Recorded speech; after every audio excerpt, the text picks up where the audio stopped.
정말 똑똑한 사람은 관계에서 악역을 맡지 않아요. 위해주는 듯 이쁜 이미지도 챙기고 내가 원하는 것도 챙기고 실속은 다 챙깁니다. 결국 연애는 유혹인 거고 상대 가슴이 나한테 두근거려야 되는 거니까요.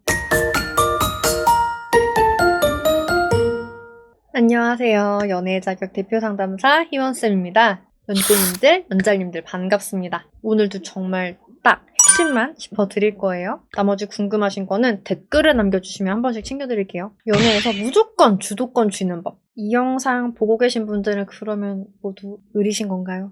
과연 어떻게 그렇게 무조건 주도권을 잡을 수 있는지 궁금하시죠? 디테일하게 알려드릴게요. 결론부터 말씀드리면 여러분이 의리여도 주도권은 잡을 수 있습니다. 그리고 여러분이 갑이 되신다고 해도 그냥 우리가 흔히 아는 갑질하는 갑이 되시면 나중에 을한테 버려집니다. 여러분이 을이니까 더더욱 잘 아시는 부분이죠? 계속 갑질을 하면 참는 것도 한계가 있잖아요. 그래서 갑의 역할이 중요합니다. 갑이 되려면 선한 갑, 을이 되려면 슈퍼 을이 되셔야 되는데 뭔 소린가 싶죠? 하나하나 알려드릴게요. 우선 선한 갑, 요 개념은 예전에 JTBC 오늘 굿데이에서 나라쌤이 한번 다뤄드린 적이 있어요. 주도권을 내가 잡되 그 주도권을 어떻게 쓰냐에 따라 그냥 갑질하는 갑이 되거나 선한 갑이 되거나 합니다. 예를 들어서 나는 여행을 가면 막 이리저리 돌아다니고 구경하고 관광을 하는 타입인데 상대는 호캉스 좋아하는 사람이라고 할게요. 머리가 나쁜 갑들은 이럴 때 어떻게 하죠? 내가 돌아다니는 게 좋으니까 상대를 막 여기저기 끌고 다녀요. 그리고 상대가 좀 쉬고 싶으면 답답해해요. 아니 네가 체력이 없는 거잖아. 평소에 운동 좀 하지 그랬어. 물론 이런다고 해도 상대도 사랑하니까 어느 정도는 참아줄 수도 있어요. 하지만 상대도 사람이고 욕구가 있어요. 이왕 놀러 와가지고 나도 나 하고 싶은 걸 하고 싶은 그런 욕구가 있는 건데 근데 그때마다 번번이 내 욕구는 억눌려야 한다면 그러면 갑질하는 사람을 도저히 좋게 볼 수가 없어요. 그렇게 관계에 금이 가고 상대가 식는 순간 내가 을이 되는 겁니다. 이런 경우 주변에서 많이 보셨죠? 그럼 선한 갑이 되려면 어떻게 해야 되냐? 이렇게 말을 하는 거죠. 연자라 너는 솔직히 호캉스가 좋지. 그러면 저번에는 나 하고 싶은 대로 막 여기저기 돌아다니고 그렇게 놀았으니까 이번에는 호캉스 가보자. 대신에 이번에는 너도 차고 가는 거니까 너가 좋은 곳으로 다 예약해. 할 수 있지? 대신에 이번에 거기 가면 곤충박물관은 꼭 가고 싶거든? 그것까진 같이 가줄 수 있을까? 자, 이렇게 말을 하면 이번 휴가를 우리가 어떻게 보낼지 이걸 이야기를 하는 데 있어서 주도권은 내가 갖지만 나 하고 싶은 쪽에 치우쳐가지고 모든 걸 결정을 하는 게 아니라 우리 두 사람을 위해 혹은 너를 위해 이 주도권을 사용을 해주는 거. 이렇게 주도를 할 경우에는 상대도 본인이 불리할 게 없다 보니까 내가 주도권을 가지고 있는 걸 본인이 막 딱히 뺏어오겠다 이런 생각을 할 필요가 없는 거예요. 결국 주도권이란 리더십인 거잖아요. 폭군의 리더십은 오래갈 수 없다라는 점을 꼭 명심을 해주시면 좋을 것 같고요. 보통 주도권 싸움이 여러분들 연애를 하면서 치열해지는 이유는 내 주장만 관철시키고 싶어하는 어린 연애들을 하시기 때문이에요. 진짜 여러분이 나이가 어릴 때야 뭐 서투르니까 그러실 수 있지만 나이 좀 먹었다면 지금 성숙한 연애 해봅시다. 그리고 아까 저 선한 갑이 쓰는 저런 언어가 너예요.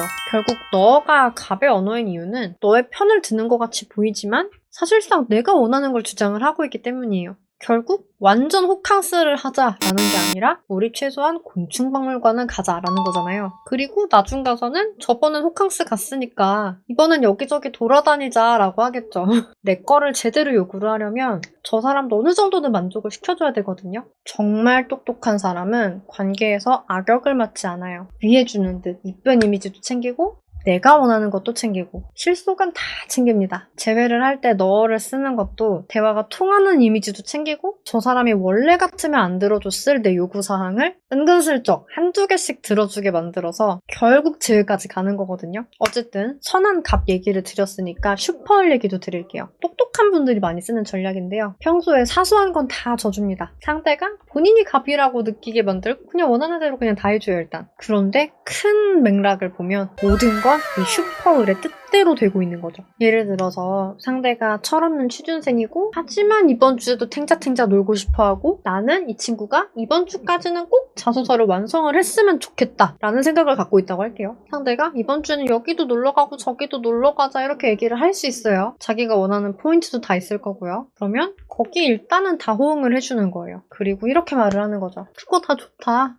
너가 말한 대로 하자. 이왕 신나게 노는 건데 좀 더 맘 편하게 놀기 위해서 우리 수요일까지는 자소서를 다 쓰도록 하자. 약속하자 라고 하는 거죠. 본인이 주장을 하던 즐겁게 놀기 위한 일인 거고 앞서서 본인이 원하는 건 다 정해진 거잖아요. 하기로. 그러니까 여기서 다른 말을 뭔가 하기는 어려운 거죠. 얼핏 듣기에 선한갑도 슈퍼월도 비슷한 느낌이다 라고 생각하실 수 있어요. 사실 실질적인 주도권을 행사를 하고 있고 또 상대를 위한다라는 점에서도 비슷하니까. 그런데 선한갑은 좀 약간 그 한국형 로맨스 드라마에 나오는 사랑꾼 재벌 남자 주인공 있잖아요. 여자 주인공은 굳이 월세방에 스수한 옷을 선호를 하는데 사실 너도 한 번쯤은 이런 거 하고 싶었잖아 라고 하면서 막 좋은 데 데리고 가고 좋은 옷 사주고 좀 약간 이런 느낌? 갑질이긴 한데 상대가 마냥 싫진 않은 그런 갑질이라고 할까요? 그리고 슈퍼울은 여러분 배트맨 시리즈 보셨는지 모르겠는데 거기 보면 집사 알프레드 있잖아요. 분명 도련님은 배트맨이 맞아요. 알프레드는 집사예요. 철없는 사고뭉치도 배트맨이 맞아요. 그리고 알프레드는 집사예요. 알프레드는 일개 집사지만 마치 배트맨을 본인이 보호자인 것 같이 챙겨주잖아요. 배트맨이 원하는 사고는 다 치게 해주면서 그러면서도 필요한 조언은 잊지 않고 그리고 또 모든 요구사항을 다 들어주는 것도 아니에요. 이 사람을 위해서 틀린 요구사항은 또 들어주지 않아요.